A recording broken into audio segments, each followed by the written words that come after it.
Corona महामारी और अफरा-तफरी। Corona एक बार फिर से सिर उठा रहा है। इस अखबार का पृष्ठ भरा पड़ा है। टीवी के स्क्रीन पर चीख-चिल्लाहट का दौर निरंतर जारी है। राजनीतिक पार्टियां यहाँ भी अपनी जमीन तलाशने में लगी है।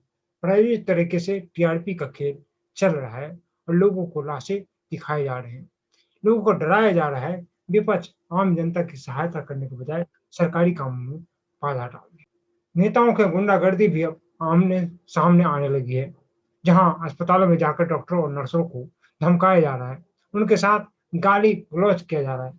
सुरक्षा में खड़े पुलिस वालों के साथ गाली-गलौज करना कोई नया बात तो नहीं है, लेकिन इस किस विभाग में आता है? मैं यहाँ एज ए मेडिकल स्पेशलिस्ट हूँ जेपी हॉस्पिटल में और पूरा कोरोना का इंचार्ज हूँ, नोडल ऑफिसर हूँ पिछले 1 साल से यहाँ क्या हुआ क्या था डॉक्टर साहब?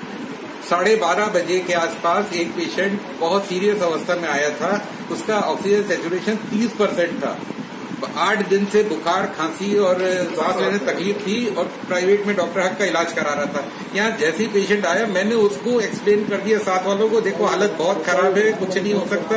एक भी बेड उपलब्ध नहीं था अस्पताल में और कहीं बाहर शिफ्ट नहीं हो सकता। मैंने वहीं रह के उसको जितनी मेहनत कर सकते इमरजेंसी में मेहनत करी और 2-3 बार मैंने पेशेंट के साथ वालों को बता दिया दादा कि इसको बाहर भी नहीं भेज सकते इसीलिए कि हालत बहुत खराब। 2 घंटे बाद पेशेंट की डेथ हो गई, जो कि 30% में मैं आपको बोल चुका हूँ ऊपर वाला आ जाए तो नहीं बचा सकता। हम तो इंसान है, डॉक्टर है।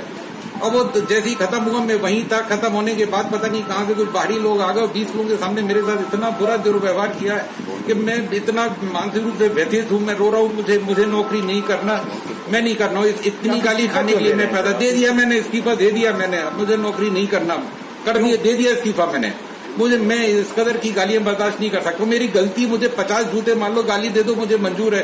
बगैर गलती के इस तरह लोग बाहर से आएंगे तो रोज कोरोना में डेथ होना। आज के दिन गाली दी, कल के दिन मारेंगे, कोई चाकूदार है पेट में।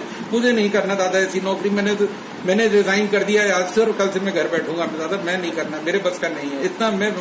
मैं आऊंगा भी काम करने देना, वैसे तो मेरे से काम हो नहीं पाएगा ना। कोरोना पेशेंट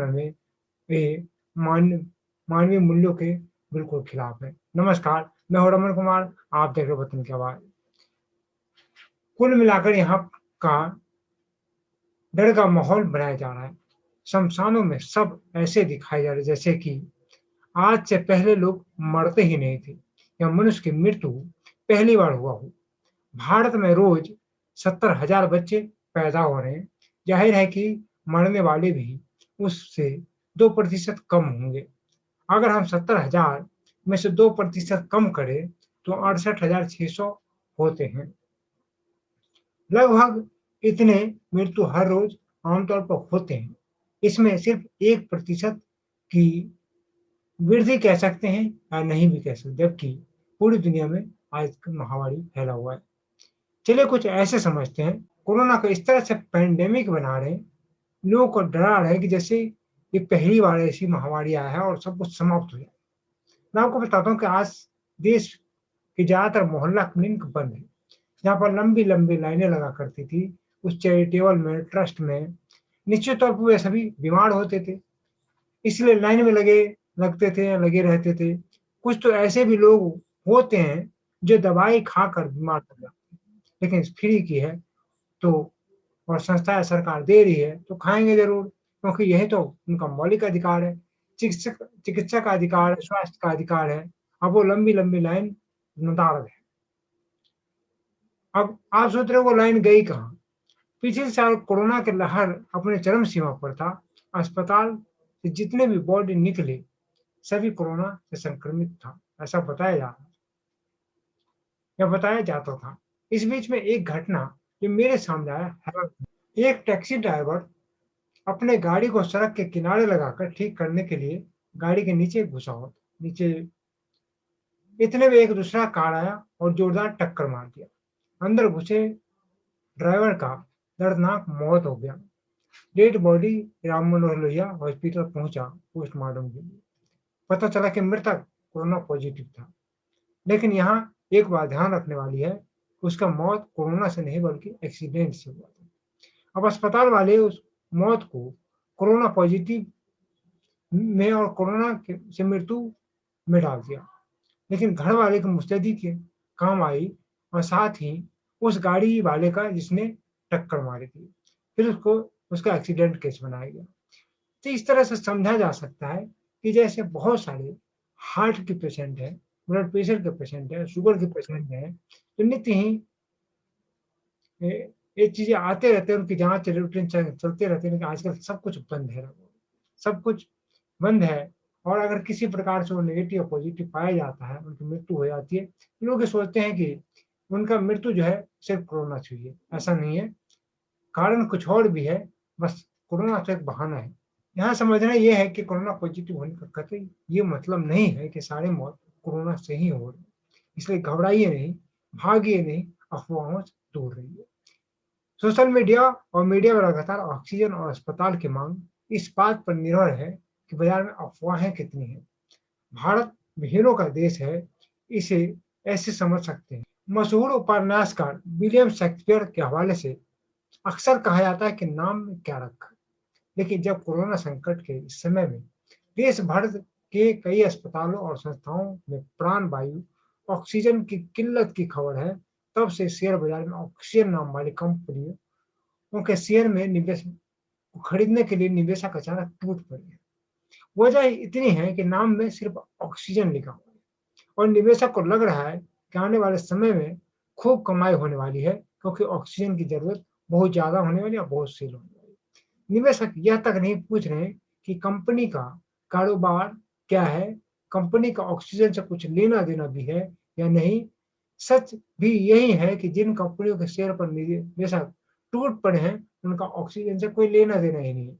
अब इसको ऐसे समझिए, बॉम्बे ऑक्सीजन इन्वेस्टमेंट लिमिटेड के शेयरों में सोमवार को इस कदर खरीद हुई कि दैनिक 5% की अपर सर्किट लिमिट छूकर 24,574.85 पहुंच गया। इससे पहले कंपनी का शेयर भाव 10,000 रुपये था। यानी कि ऑक्सीजन की कमी की खबर मिलते ही कंपनी की शेयर आसमान छू लिया और वो 24,000 पे पहुंच गया, जो 10,000 था। यह खबर आज की दैनिक जागरण अखबार में छपी है, अर्थ जगत में। इसी प्रकार से जो अफवाहें हैं, किस प्रकार की अफवाहें हैं, भारत की भीड़ है कि शेयर भी ऑक्सीजन और कंपनी के बीच नाम के बीच में कहीं ऑक्सीजन लिखा है, तो लोग शेयर पे भी टूट पड़े हैं और उसमें पैसे लगा रहे हैं। तो इसी प्रकार से भाग दौड़ और अफरा तफरी हर जगह है। आज लोग सर्दी जुकाम और बुखार, जो कि 12 महीने की बीमारी है और चलती रहती है, लेकिन उसे भी लोग कोरोना समझकर अस्पताल की तरफ भाग रहे हैं, जैसे आज ही सब कुछ समाप्त होने वाला है। अगर धोखे से भी रिपोर्ट पॉजिटिव निकले, तो सारा जमीन और आसमान सिर पर उठा ले रहे हैं। सोशल मीडिया पर ऐसे शेयर किए जा रहे हैं जैसे जिंदगी बस कुछ पल की है और कुछ पल में ही समाप्त होने वाली है, जबकि 99% प्रतिशत लोग अस्पतालों से स्वस्थ होकर लौट रहे हैं और बहुत सारे ऐसे लोग भी हैं जो अपने घर में ही स्वस्थ हो रहे हैं। जबकि डॉक्टर और विशेषज्ञ लगातार सलाह दे रहे हैं कि इतना पैंडेमिक होने की कोई जरूरत नहीं है, ये इतनी भयावह मत बनाइए, आपको सिर्फ ऑक्सीजन लेवल मेंटेन करना है। आप अपने घर में रहें, जब आपका ऑक्सीजन लेवल कम होने लगे, तब जाकर आपको अस्पताल में आने की ज़रूरत पड़ते हैं, नहीं तो उससे पहले अस्पताल की ज़रूरत नहीं है आपको। लेकिन आज लोग ई-रिक्शा, मोटरसाइकिल पर ऑक्सीजन लेकर घूम रहे हैं। अस्पताल के सारे बेड फुल हैं। लोग सिफारिश करने में लगे हैं। नेता, अभिनेता, डीएम, पुलिस और डॉक्टर को फ़ोन करके बेड देने की माँग किया जा रहा है।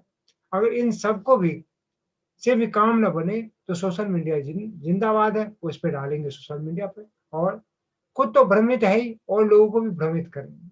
ऐसी हालात में डॉक्टर के सामने एक विचित्र समस्या आन पड़ी है, किसको बेड दे और किसको बेड ना दे। उनके साथ गाली-गलौज किया जा रहा है, जिससे निश्चित तौर पर उनका मनोबल टूट रहा है। यह काम राजनीतिक पार्टी यहाँ अपने वोट बैंक में इजाफा के लिए कर रहे हैं। इतना दबाव है कि जिसको वाक़ई में ज़रूरत है और सिफारिश नहीं है, तो उनको बेड नहीं मिल पा रहा है और नहीं ऑक्सीजन मिल पा रहा है, जिसके कारण सड़कों पर तरफ-तरफ पे जाम है। लगातार विशेषज्ञ बता रहे हैं कि आप ऑक्सीजन लेवल को बढ़ाने और बनाए रखने के लिए योग प्राणायाम करें, जो कि आजकल जितने भी कोविड सेंटर में वहाँ पे भी करवाए जा रहे हैं। भस्त्रिका, कपालभाति और अनुलोम-विलोम करें। आप आयुर्वेद का काढ़ा पिएँ, अस्पताल में जो पिलाए जा रहे हैं उसी का सेवन, गिलोय का गोली लेकर इम्यूनिटी बढ़ाएँ। ये सब आप करेंगे तो आपका अस्पताल आने की तरफ या अस्पताल की तरफ भागने की ज़रूरत नहीं है। ऐसे भी आप पैंडेमिक ना बनाएँ। फिर अगर आपको लगता है कि आपकी आपको बेड की ज़रूरत है, तो आप उन ज़रूरत फिर अगर आपको लगता है कि आपको बेड की ज़रूरत नहीं है, तो आप उन ज़रूरतमंदों को लोगों के लिए बेड छोड़ दें, जिनको इनकी ज़रूरत है। क्योंकि जिसको ज़रूरत है उसको बेड नहीं मिल पा रहा है, लोग सिफ़ारिश करके बेड हथिया ले रहे हैं, इसके कारण दिनों-दिन मृत्यु का आंकड़ा बढ़ता जा रहा है, क्योंकि उनको समय से ना बेड मिल पा रहा है, ना ऑक्सीजन मिल रहा है। क्योंकि बहुत सारे लोग हॉस्पिटल के अंदर नॉर्मल है, जिनको बेड की आवश्यकता नहीं है, वो घर पे जाके आराम फरमा सकते हैं, वहीं पे ठीक हो सकते हैं।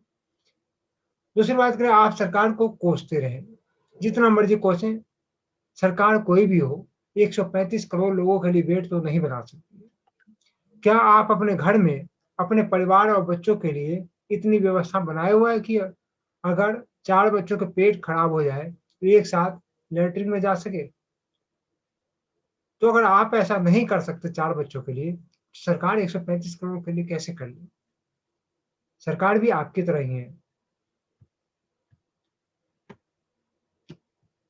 इसलिए घबराइए नहीं। टीवी और सोशल मीडिया पर चल रहे प्रायोजित अफवाहों से दूर रहिए। घर में रहकर या बाहर हैं तो सरकार की गाइडलाइन का पालन कीजिए, लेकिन इतना भी नहीं कि आपका दम घुटे। इस समय सेवा में लोगों का हौसला बढ़ाइए, खुद भी सेवा कीजिए। उनको गाली देने का नुकसान आप समाज पर ही पड़ेगा, इसलिए उनको भूल कर भी गाली मत दीजिए, क्योंकि इस समय में वो हमारे लिए भगवान हैं। सार्वजनिक स्थल पर जाएँ तो मास्क ज़रूर लगाइए। पुलिस प्रशासन जो भी खड़े हैं, आप जितने उनकी सहायता कर सकते हैं, कीजिए। आगे बढ़ के आइए। जैसा कि पिछली बार आप लोगों ने किया था, इस बार भी आगे बढ़िए थोड़ा-थोड़ा, इतनी ज़्यादा आवश्यक नहीं है और इतनी ज़्यादा लॉकडाउन पूरा नहीं किया गया है, लेकिन फिर भी इनकी आवश्यकता है। गर्मी में क्या महीना है और पुलिस प्रशासन बहुत सारे लोग लगातार काम कर रहे हैं, ड्यूटी कर रहे हैं, तो आप उनके लिए कम से कम ₹1 वाले, ₹2 वाले पानी का पहुँच जो ठंडा है, वो तो लेके जा ही सकते हैं। इतनी सेवा ज़रूर कीजिए। हमारे ट्रैफिक वाले जो सड़क पे जाम ना लगे, वहाँ पे खड़े रहते हैं, आप उनको पानी पिलाइए।